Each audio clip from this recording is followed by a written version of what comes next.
Okay, so we left off in Chelik Beis. That's Chelik Gimel, the third part of the Sefer Derech Hashem, and we were up to chapter Beis, the second chapter, and we were all the way at the end of the chapter. Now, this chapter is about using divine names and black magic. That's what the chapter is dedicated to. And we got all the way to the last paragraph, which is paragraph Tes, number 9, which in the first Feldheim edition is on page 206, all the way at the bottom of the page.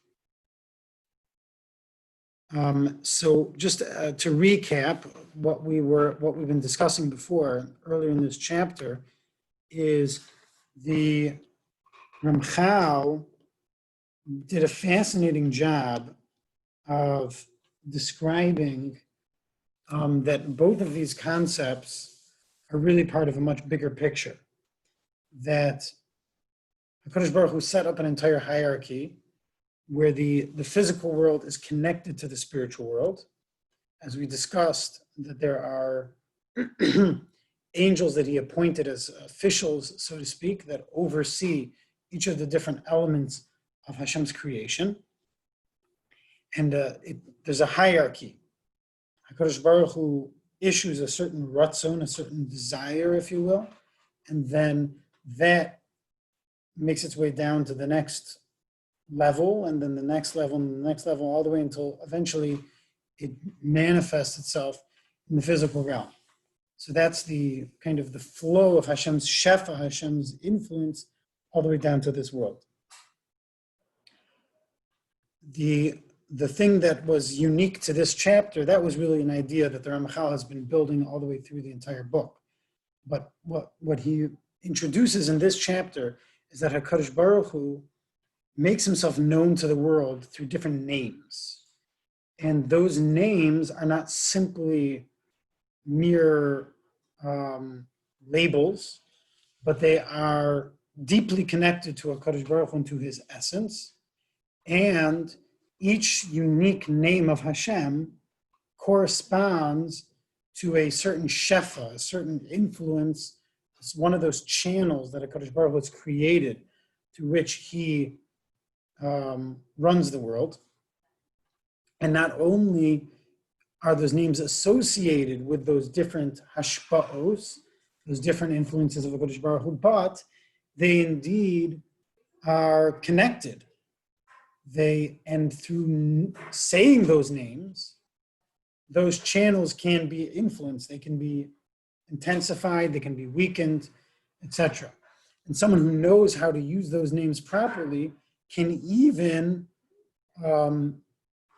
alter the regular day-to-day state of affairs. And for example, someone who knows how to use these names could use the name that's associated with the wind and make the wind blow stronger or create a hurricane, in theory. That was the idea that the Ramchal has been building up so far. Then the very last point that he mentioned was reiterating something all the way from the beginning of the Sefer, that when HaKadosh Baruch Hu created the world, he created the world in such a way that there should exist free will, that man should have to earn his keep, so to speak, and should be challenged by the fact that there exists a ra, an evil, which is a counter to the tov, to the good in the world. And for every aspect that there exists in the realm of good, there has to be a equal opposing force in the realm of evil. And that introduced this last point here, which is where the Ramchal is going to describe to us the idea of kishuf, the kind of the black magic, for lack of better words, the idea of the powers of evil. V'hine, apia derech hazeh, according to this way, k'mo shehimtzi la'adam derech lahazig lo ha'ara v'haskala v'ruach hakodesh shelo k'derech hateva hagashmi. Just as there is a way, there exists a way for man to achieve an enlightening, a intellect, a ruach hakodesh, not through physical means. For this tremendous good, there must exist an equal opposite.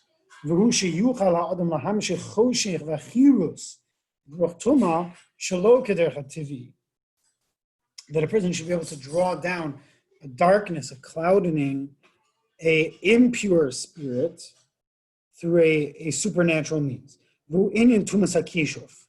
This is the impurity of kishuf, of black magic, the hadrisha el hamesim, and calling upon the dead. Shehir chikasnu haTorah mehem, that the Torah distances us from those things. It tells us that we're not allowed to do this. And this is also through certain utterances with certain conditions, through which one can call upon, can bring about the hashpos hatumah, the influences of impurity, the zuama and filth, which is a very far distancing from Hashem. The exact opposite of clinging to Hashem.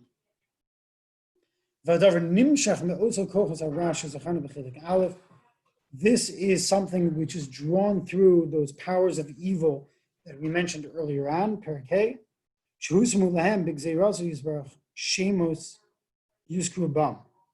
that Hashem, through his divine decree, he set for them names as well, upon which they can be called upon.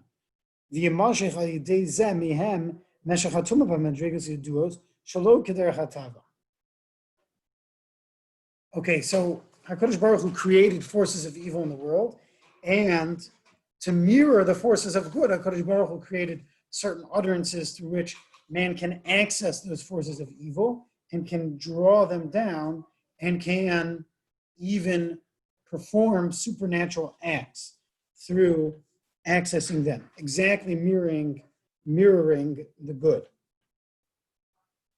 This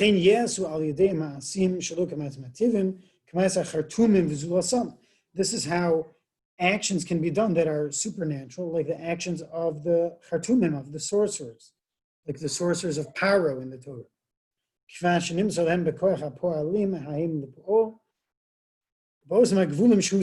With the boundaries that have been set for them. And this is something that Chazal teaches about, our sages tell us about, in regards to the sorcerers of Paro, that when it came to something like the plague of lice, that was a plague that was so small, Laos is so small that it was beyond their capabilities. And that's why Chazal say that it was at that plague that the sorcerers themselves told Paro, this is the finger of God. This is not Moshe Rabbeinu doing sorcery himself. This is something beyond these powers that we are familiar with.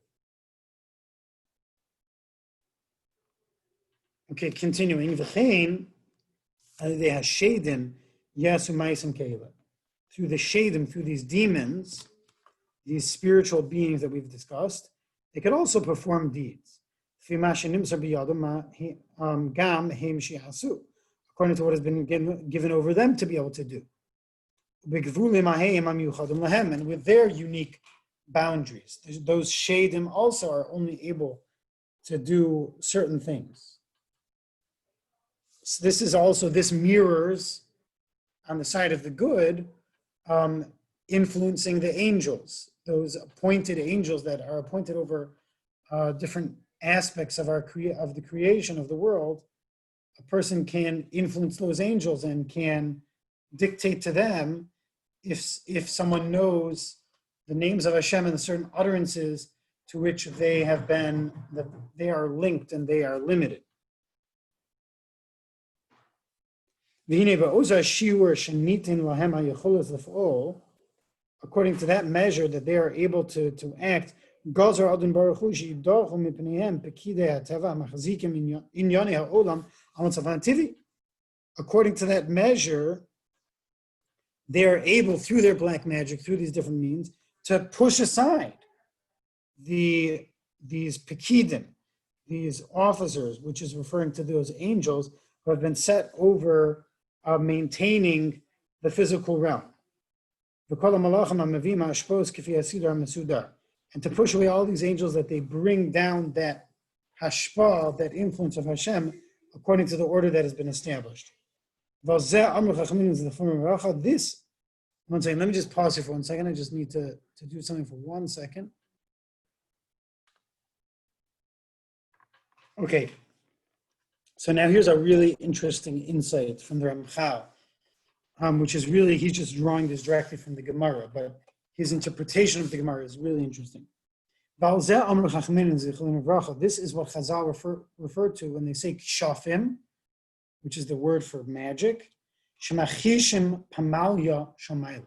That word kishuf is really a combination of machachish, pamalya, because they are machishim pamalya shamayla.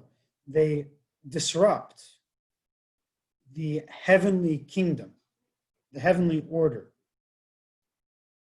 So this is the way the Ramchal is understanding this, is that HaKadosh Baruch Hu has set up a hierarchy. He's established an order, and through magic, through this black magic, they're able to pull some strings, if you will, and disrupt that regular order. But it's only according to that measure, v'lo yoser, not more. V'gam ba'osu hashir kvar efshe sheyudchu heim mikoyach chazak mehem.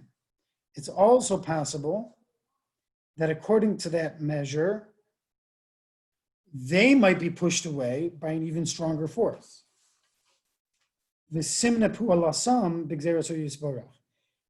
their actions might be withheld, might be stopped through Hashem's decree. So even though they do have there do exist powers, a power of kishuf, of black magic, but it can be overpowered by a power that is greater than them, or through Hashem's decree. And it's about this idea that this kishuv could be overpowered by Hashem himself. The Gemara says, Ein od milvado, there's none other than him, vafilu kshafim, even magic. Meaning there's no power other than Hashem. Even when it comes to kishuv, Hashem is greater.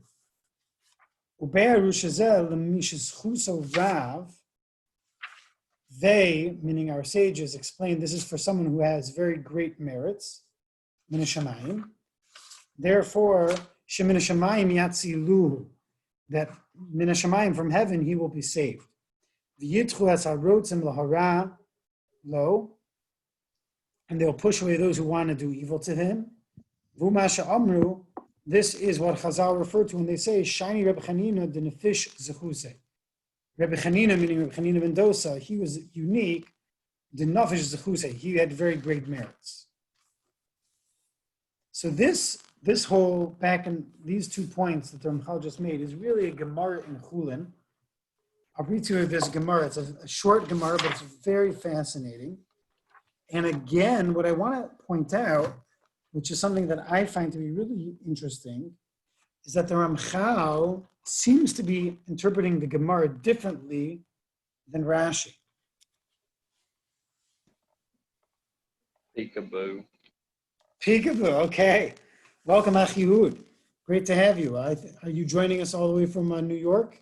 Have you made it yet? Are you on the road? Are you? Yeah, I made it. I had to ride with some dingy cab driver, and it looked like multiple people had vomited on his window in the back seat, and he hadn't cleaned it off in like forever. Great moment, because we just finished chapter 2, and the Ramchal concluded with kind of paraphrasing a fascinating Gemara in Chulin, and I'm going to read the Gemara now, and I want to point out that I believe the Ramchal is taking a slightly different approach to the Gemara than Rashi. So the Gemara here, Rabbi Chanina ben Dosa just said something, and now, as the Gemara commonly does, the Gemara quotes another statement that Rabbi Chanina ben Dosa said that's not really directly related to the topic at hand. So the Gemara says, Ein od milvado. The apostolic in Devarim says, there's none other than him, right? The very powerful words, none other than Hashem. Amar Rabbi Chanina said, Vafilu kishafim. Even in regards to magic. Even in regards to magic, there's nothing that is beyond Hashem. Now the Gemara relates a fascinating story. Hahi itzasa. There was once a woman, Tahavas kamahader lemishkal afra mitusekare. She was trying real hard, Rashi says, sneaking and working to get dirt from under the foot of Rabbi Chanina. Trying to get dirt from under Rabbi Chanina's foot. So now, why was she so interested in the dust that was under his foot? That is because that could be used for performing a harmful spell that could kill someone, or it could be at least harmful to them. Amar la. So Rabbi Chanina ben Dosa caught on to what she was doing, and he said to her, Shikuli, go ahead and take it. Boy mistaya milisacha. Your deed will not work. It will not be successful. Ein od milvado. There is none other than Hashem. Sif. That is what said. That is what is written. That's the story. That's the entire story. Rabbi Chanina this woman was trying to get the dirt from under Rabbi Chanina's foot because she was going to put a spell on him and try to hurt him in some way. And he discovers what she's up to, and he says back to her, go ahead and take it. I could care less. Ein od milvado. There's none other than Hashem. It's not going to do me any harm. You can't do me any harm. Now the Gemara, very, very interestingly, challenges, is this really true? Va'amar Rabbi Yochanan. But didn't Rabbi Yochanan say, Lama nikra shman kishafim? Why were they given the name Kishuf? They have the power to defy the heavenly kingdom, the heavenly order. So the Gemara, so now that seems to say that Rabbi Chanina, as righteous as he was not safe. And the Kishuf does have real power. So the Gemara responds, Shiny Rabbi Chanina dinafisha zechuse. Rabbi Chanina ben Dosa, he was different, that he had tremendous merits. That's the end of the Gemara. So he was unique. He was unique that he could not be touched by this woman's black magic. And even if she got the dirt from under his foot, he was safe. So now, if we take the Ramchal and we insert it into this Gemara, the 2 points of the Gemara that he made a point of explaining were, number one, the fact that the Gemara says Kishuf means Machishim Pamali Shamayla, and the Ramchal explained that the definition of black magic is that it can disrupt the heavenly order, and that the Ramchal explained fits beautifully into his whole pshat, his whole approach, that the whole power of Kishuf is that it can disrupt the hierarchy that Kadosh Baruch Hu has put in place.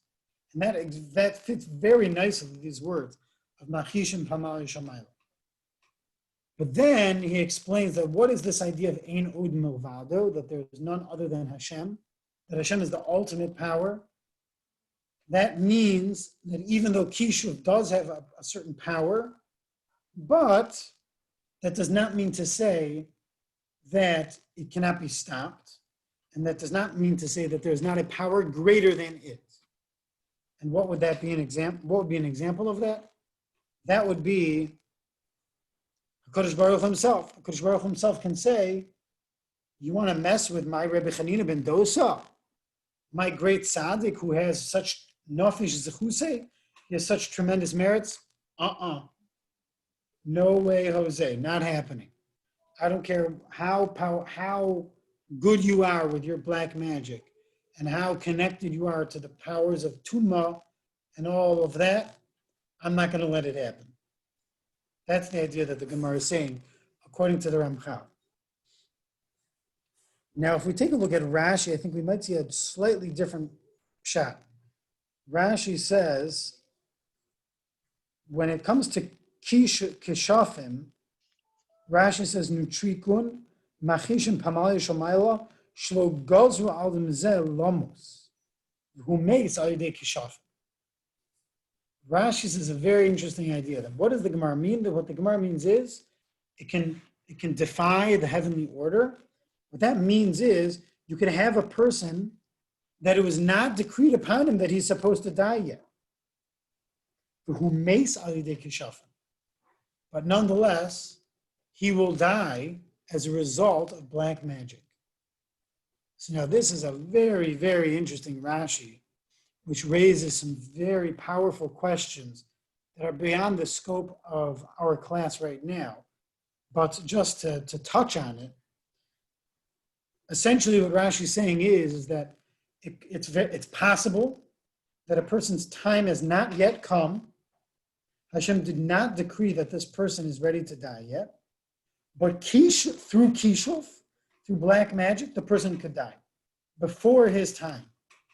And that's what the Gemara means, that it defies the heavenly kingdom, it defies the heavenly order, that it could bring about, through kishuf, through black magic, it could bring about a person's death prematurely, before Hashem himself has decreed it. Which this raises a very, very powerful question of, is it possible for a person to die before his time? A person has their time, right? Is it possible for a person to die before his time? Which this gets into very big questions, very big hashkafic questions. Someone pulls a trigger, a murderer. Is a murderer able to cause a person to die before his proper time? Or is that person going to die anyways? So it was just a question of whether it was going to be a bullet or whether it was going to be, a heart attack. But that person was going to die at that time regardless because Hashem decreed it. Sounds like it's not so simple to say that. It's very relevant when it comes to COVID. A lot of people think, I don't have to be careful. Why do I have to wear a mask? Why do I have to be careful? Hashem has already decreed when every person's going to die. And whether it's COVID or not, that person has their time and they're not going to die at any other time. It's not so simple, not such a simple topic. And that's how Rashi explains Kishuf, about Machish and Pamal Yeshomayla, which is very interesting. Now, how does Rashi explain Ein Od Milvado and Nafesh Zechusei? The same idea.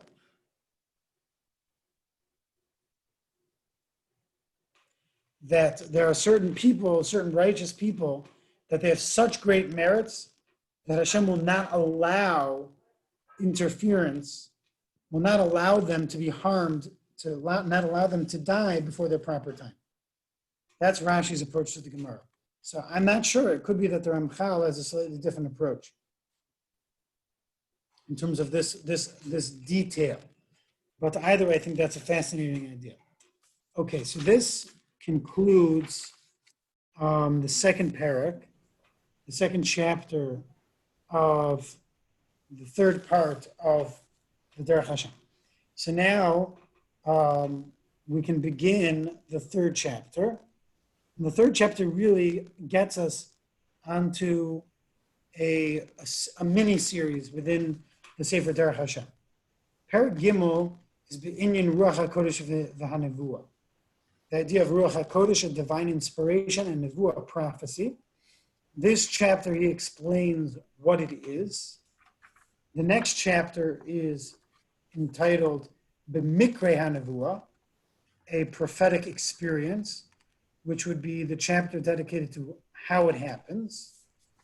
And then the third chapter in the series is Behevdo Kol HaNeviim Mimoshe Rabbeinu Alav Shalom, the difference between your typical run-of-the-mill prophet, if you will, and the nature of their prophecy versus Moshe Rabbeinu.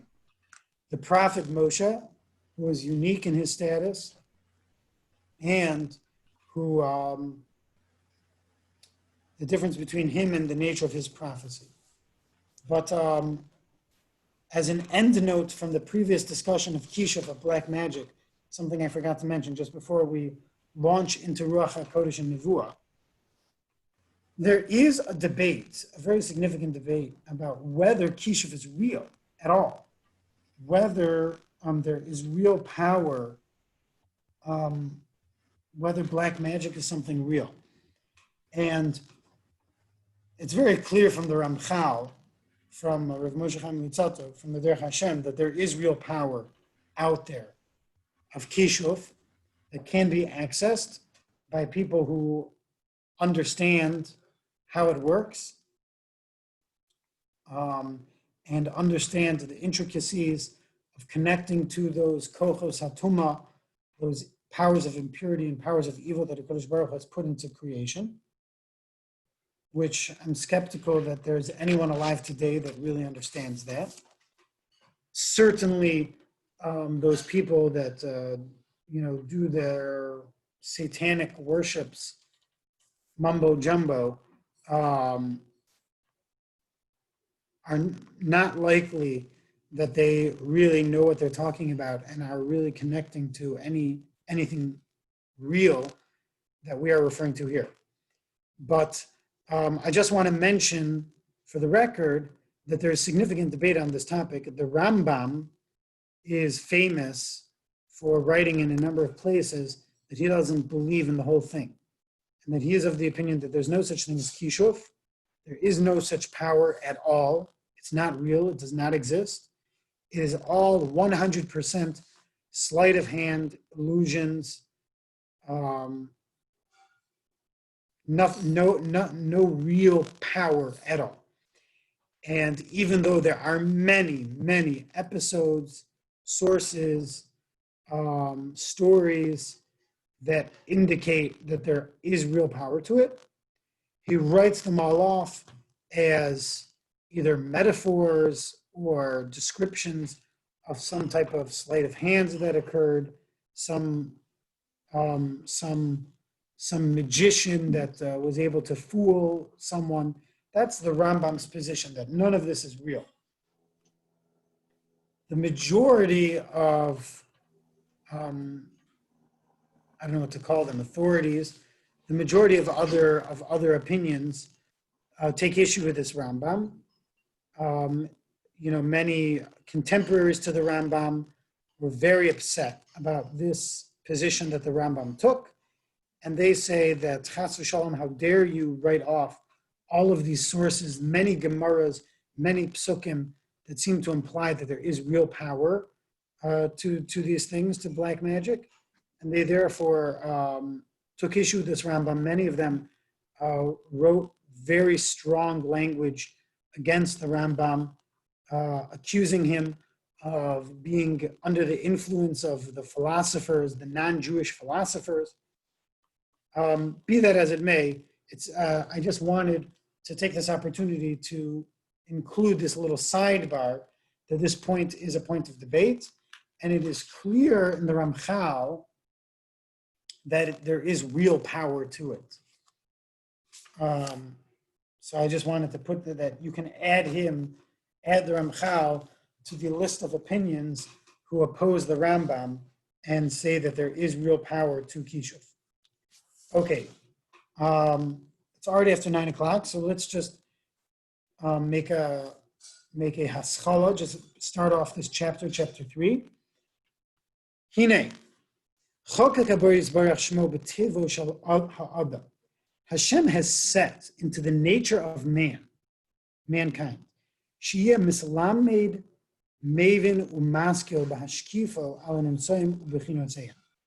that a person can learn, can understand, and can derive intelligence from examining what exists in creation.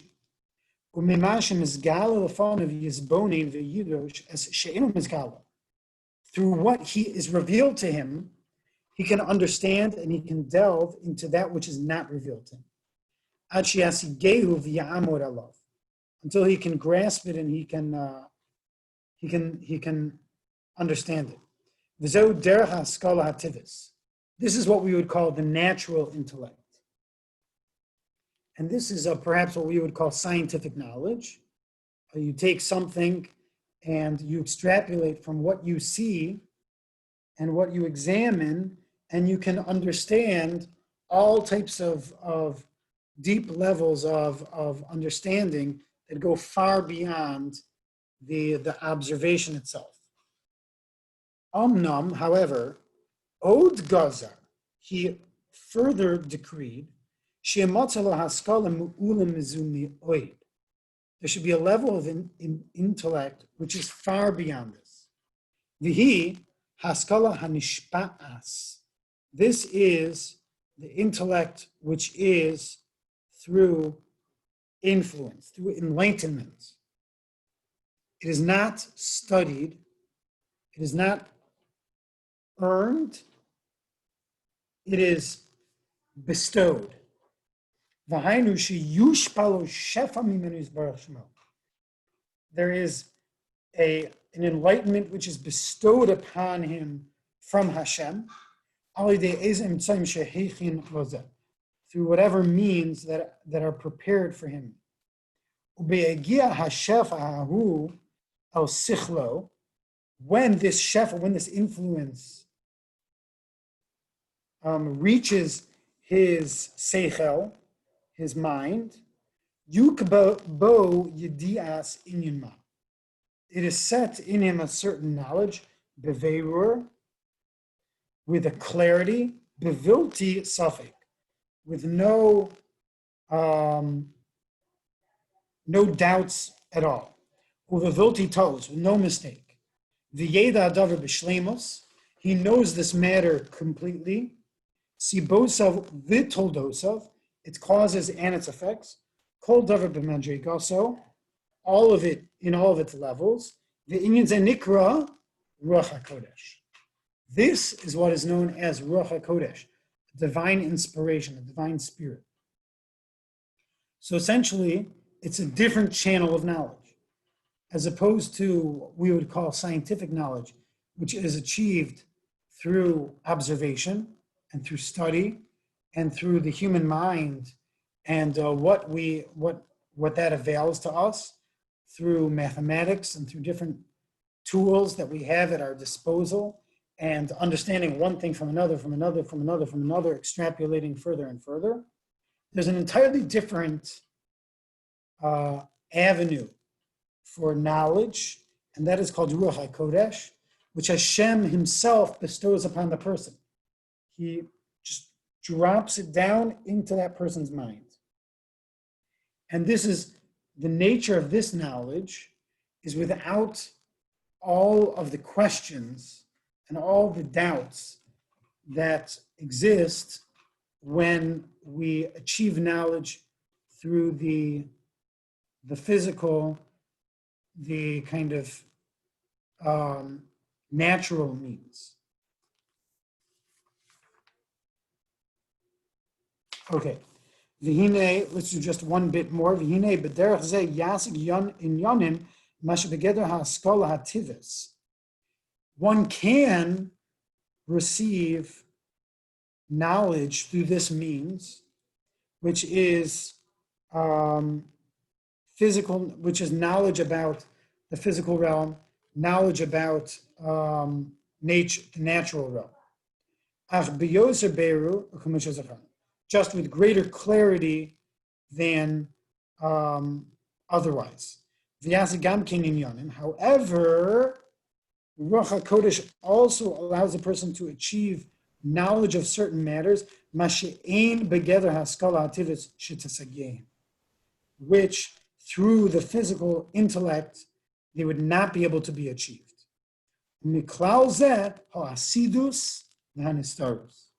Included in this would be the future and would be certain secrets.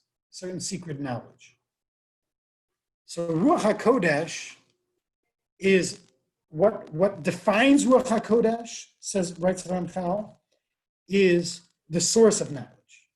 That as opposed to scientific knowledge, which is through observation and then through extrapolation and application of certain human ability, Ruach HaKodesh is an entirely different source of knowledge. It's directly from HaKadosh Baruch Hu.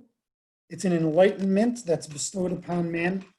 And it's what's unique about it is that it is with complete clarity, However, it's not specifically divine knowledge. It could be a way through which a person achieves knowledge of something in nature.